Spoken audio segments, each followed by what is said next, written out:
everyone's been bugging me about this Kamala Harris story. So let's start with that. Let me think. It was about 7 years ago. The place, Chino State Prison for men. And what happened was, we got a memo that a lot of inmates were being released because of the fact that they were nonviolent drug offenders. So I saw a lot of guys who were looking at, like one guy I knew had 2 years for armed robbery, but he had 10 years for enhancement.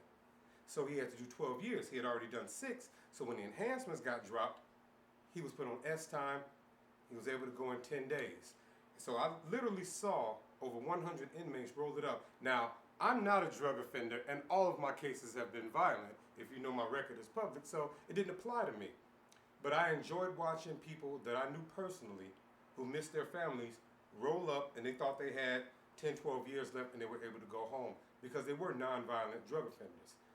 So in the library at Chino, anyone who's been there knows that you have the governor's address on the wall, you have the state attorney generals, you have the mayors, you have all of those offices on the wall, and you can write them at any time. And since we get 5 envelopes stamped a week, and I had like 20 and I was bored, and I figured, what can they do to me? Put me in a smaller box? Instead of an 8x8, I get a 6x6, you know? Ooh, scary. So I saw her address on the wall, and I wrote it down, and I wrote her to thank her, the first letter. I wrote her to thank her, and I said a lot of guys, because they had addiction problems, they really didn't deserve to be here. They weren't criminals, they weren't violent, but because of the 3 strikes and everything, they were doing life sentences because they were drug addicts. And because of the fact that they were releasing, California was releasing, this is 2015, I think, and they were releasing nonviolent drug offenders. May have been, yeah, no, it was 2015, I know for a fact. And so I wrote her a letter thanking her, because I knew that they wouldn't. So I was thanking her on their behalf, and I said, even though it doesn't apply to me, I would like to thank you for letting some of these people go home who are really not bad people. I sent the letter out, I got no response. Second letter, because I felt a little slighted, like, how dare you? I'm the loyal Mickey Royal, you don't ignore me, I don't care who you are. She was state attorney general at the time. So I wrote, Dear Kamala Harris, and the second letter was, maybe you don't know who I am, allow me to properly introduce myself. So I wrote her about the Pimp game, I wrote her about the books I had written, the things I had done. I thanked her again, and then I talked about political aspirations, things like that for her. Still, a couple of weeks went by, still no response.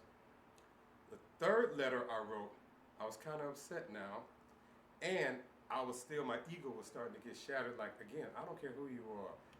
I'll mac to a bee in a tree, you dig? So the third letter, I wrote her how in her best interest, it would behoove her to let me parole to her house. Yeah, you get crazy in prison. It would behoove her to let me parole to her house, and I would help her in her political aspirations. I don't need none of your money, I didn't need a dime, but her commercials were on TV.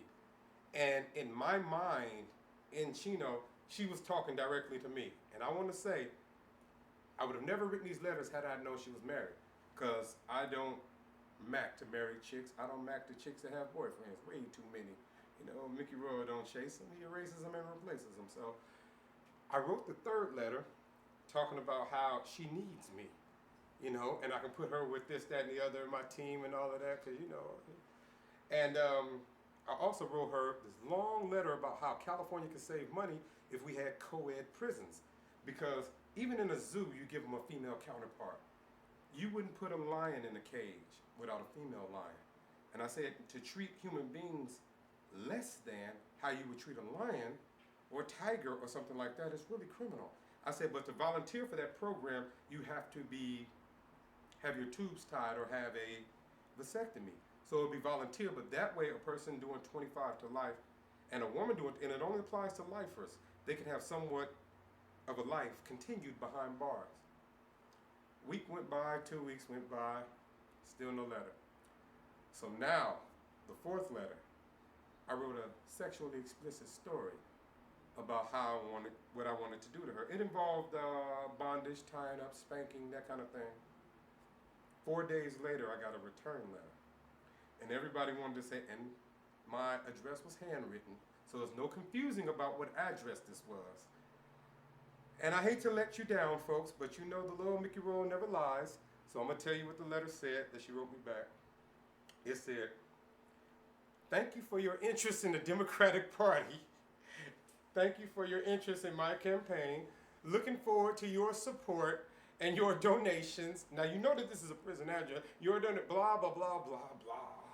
But it was nothing in there about what I had sent. But she responded after the sexually explicit story, you know, and I'm going to post that story so that you can understand the title of it is called Wet. So you'll understand. It's a little short, maybe poem-ish story, poem/story. Let's call it a pourri. And I got a response. It wasn't the response I wanted.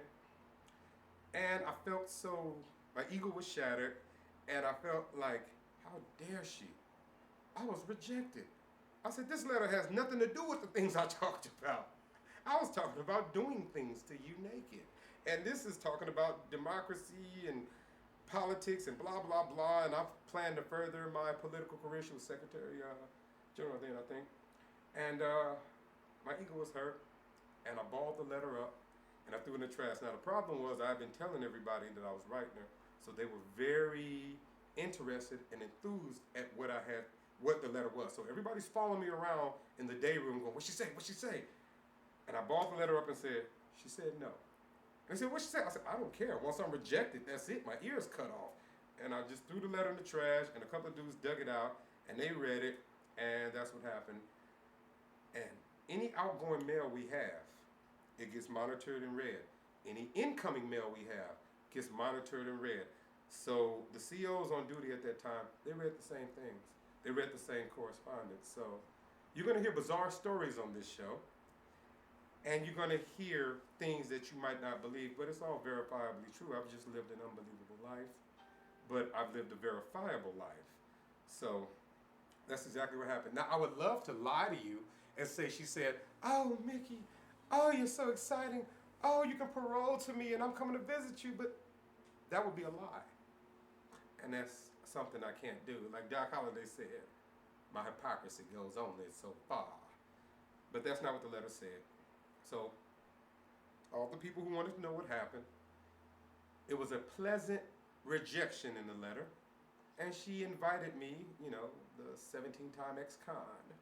She invited me to join the Democratic Party and pass out flyers, basically, which, of course, I couldn't do up north because I have a 50-mile radius on high-risk parole. But what she was saying was, but that's not the point.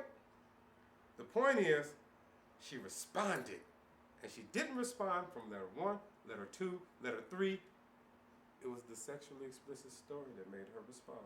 Because like I tell everybody, even Queen Elizabeth gets wet. Even Michelle Obama does blowjobs for Barack Obama. I said, "Oh, do you think they're all virgins, even though they have children? Wake up and smell the coffee." So a woman is a woman. She had been Secretary General maybe a couple of years. She's been a woman over 30. Every woman is the same. Every woman likes flowers and candies. Every woman likes cunnilingus. So it doesn't matter what the woman's position is. It doesn't matter to Mickey Royal. She was an attractive woman. I saw her on television. The first letter, all my letters were sincere, but the first letter, it was really just thanking her. I saw guys so happy that they got a chance to go home, and they really got a bum rap. He had maybe $25 worth of crack cocaine, and he got a 20-year sentence, and he's a drug, and he got a chance to go home back to his family, and I felt good for him. Even though I watched him roll up and leave, it was almost bittersweet. You know, so I got a chance to watch a lot of guys go home. Even though I had to watch them, it kind of hurt me that I couldn't go, but I was happy for them. And I hugged them, so I knew that they weren't going to thank her, so I had to thank her for them. And everything I say always is true. Look at right, my darling. Oh, you're so cute. So cute. Everything I always say is true. It's just bizarre because I'm a bizarre individual. And I do things that most people talk about, but I actually do them. I have the record and the scars to prove it. But yeah, and that's what happened. So no, it was a rejection. She let me down easy, but in my defense, had I known she was, because I didn't see her husband. You know, I assumed she was a lesbian. But and lesbians is cool. But I didn't see her. Had I known she was married, I never would have done that. The fourth letter, I never would have. Or the third letter. I just would have sent the first letter thanking her for letting non-violent drug offenders who have a little personal problem, they should not have to do 10 and 15 years because they're addicted to a substance. They need a program. So that's the actual truth of Mickey Royal and his one-time vice president now, Kamala Harris, interaction. But I'm going to be telling stories, and some of the stories might be bizarre, but I wasn't by myself, and people saw me do these things. And you're going to be calling in, and any questions you may have regarding relationships, regarding macking the chicks, regarding anything. I've lived about 3 lives, believe it or not, and I'm 50 years old, but actually I'm about 200, you know, if you count how many worlds I've been in and how deep I went into them. And you're going to see real things here. You're going to see real things here, and you're going to hear real things here. And I hope you're ready for someone to tell you the truth finally. So enjoy the Mickey Royal Show. You know, it's going to be fun. It's going to be a bumpy ride. Good night, everybody. And there you have it. Subscribe, like, share, and support the channel for more groundbreaking content. Mickey Royal, the pimpin'est man on the planet, you dig? Keep representing this gang. From the chairman of the board, recently anointed pimp god, Chet.